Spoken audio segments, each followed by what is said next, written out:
61 ang dengue cases mula Enero hanggang August 3. 33%. Ang galing mo, Arthur. Para sa parehong panahon ng isang taon. Pare. Bilang dugo, balak ng DOH na magdeklara na ng dengue. Tatakas ka. Tatakas ka. Just kasi based on my conversation with our epidemiology bureau, Arthur yan. outbreak levels na ating dengue. Sa gitna nito, mas kaunti ang namatay sa dengue ngayong taon dahil sa early detection and management. Pero nasa masugid na alis dyan. pa rin daw sa kalinisan ang sikreto para masugid Pare. ang dengue ng puhuyan. Kasi nahirap ako kung nagtanong para makatikit na-stack siya. Kaya hindi ako nag-i-stack ng tubig.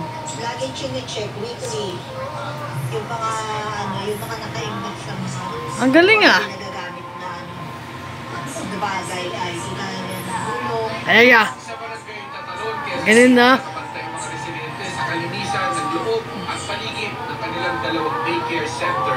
Lalong mga bata ang Arthur. Laging nagpapalitan. Huwag ka mag sa akin yan.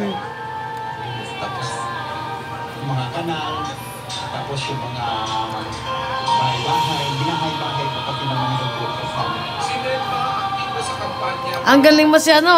Unang radyo ko na may daon. Mas magkasama si Rod Batsino at Ganoro. Santa siya. Saan na? Sa magpakailanman? Sa ilong, magastos po talaga. Malaki po ginastos namin retirement. Nakabantay ang DOH sa datos ng dengue, lalo't habang nasa panahon tayo ng habagat. Arthur. Patuloy rin daw ang koordinasyon sa mga local epidemiology and surveillance units para gabayan sila sakaling may magdeklara ng local dengue outbreak. Para sa Jelly Ang galing-galing. Mark Salazar, nakatutok 24 oras. At tutukan, nakataang low pressure area sa loob ng Philippine Area of Responsibility, posible kayang maging bagyo. Dismissed Mayor Alice Go, posible umano'ng dumaan sa backdoor para makalabas ng bansa ayon sa PNP. At Team Barda, nakipiesta kasama ang mga Dabawenyo ay patikim pa sa ama ng hilig na eksena nila sa pulang araw.